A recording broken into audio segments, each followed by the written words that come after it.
আজকে বানিয়েছিলাম নিরামিষ সয়াবিনের তরকারি।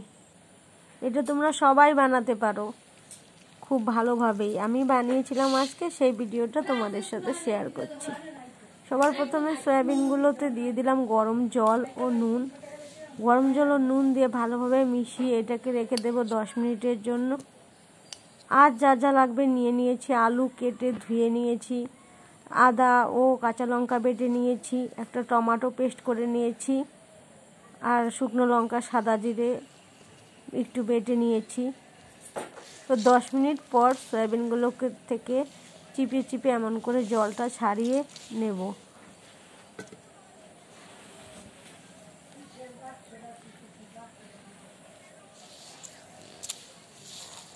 সয়াবিন থেকে জলগুলো ছাড়িয়ে নিয়েছি।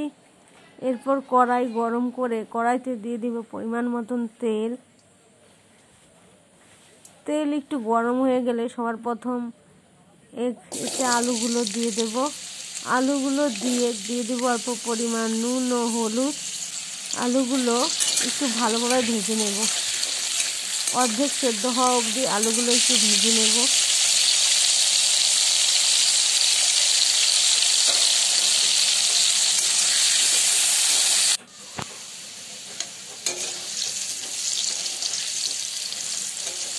আলুগুলো ভেজে তুলে নেবার পর এই আলু ভাজা তেলে দিয়ে দেব সয়াবিনগুলো।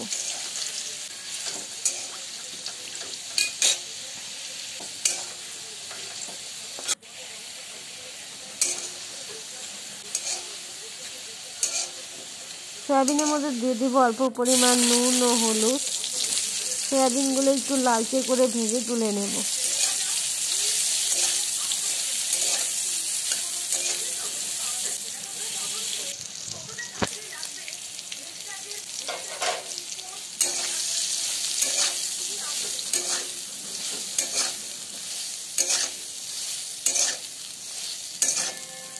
সয়াবিনগুলো ভেজে তুলে নেব।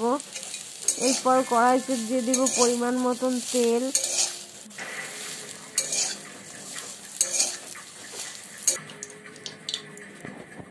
তেল গরম হয়ে এলে এর মধ্যে দিয়ে দেব দুটো তেজপাতা আমি ছিঁড়ে নিয়েছি সেটা, দুটো শুকনো লঙ্কা, হাফ চামচ পরিমাণ সাদা জিরে।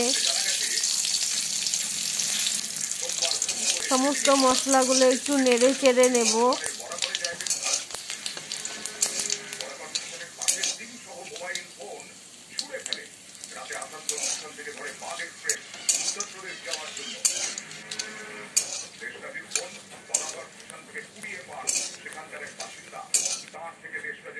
এরপর দিয়ে দেব 1/4 চামচ পরিমাণ হিং। সমস্ত কিছু দিয়ে 5 থেকে 10 মিনিট লো ফ্লেমে একটু ভেজে নেব। এরপর দিয়ে দেব আদা ও কাঁচা লঙ্কার পেস্ট। সমস্ত কিছু দিয়ে একটু 1 থেকে 2 মিনিট একটু নেড়ে নেব। এরপর দিয়ে দেব টমেটো আদা কাঁচা লঙ্কার পেস্টটি 2 থেকে 3 মিনিট একটু কষিয়ে নেব।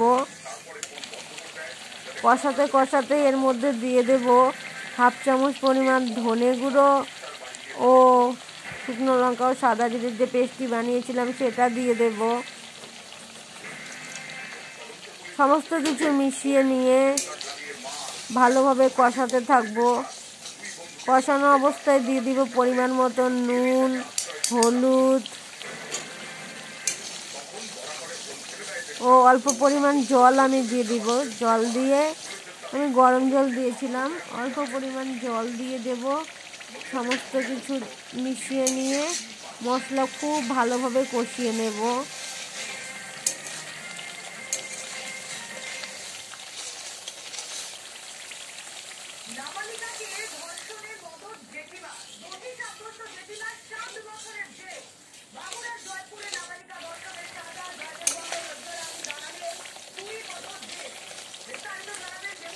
মশলা খুব ভালোভাবে কষে এর মধ্যে ভাজা আলু ও সয়াবিনগুলো দিয়ে দেব। ভাজা আলু ও সয়াবিনগুলো দিয়ে মিডিয়াম ফ্লেমে 2 থেকে 3 মিনিট কষিয়ে নেব।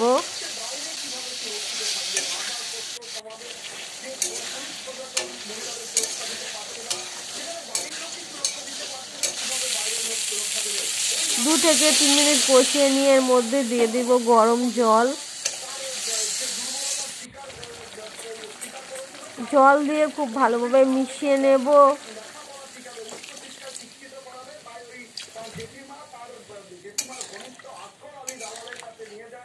খুব ভালোভাবে মিশিয়ে নিয়ে মিডিয়াম ফ্লেমে 7 থেকে 8 মিনিট একটু ফুটিয়ে নেব।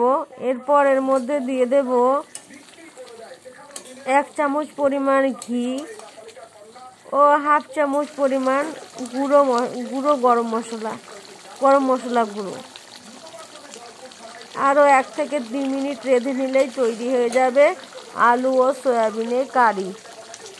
নিরামিষ এই আলু ও সয়াবিনের তরকারি রেসিপি তোমাদের ভালো লাগলে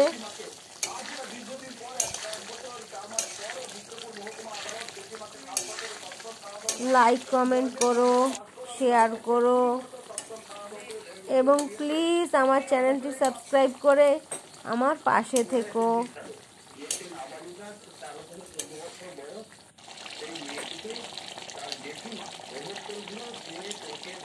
পড়াশোনা করাবো, কিন্তু তখন সে বুঝতে পারবে যে জেঠিমা তাকে নিজে এরকম করে একটা অসৎ কাজের সঙ্গে যুক্ত করেছে। পাগলের মনোভাব থেকে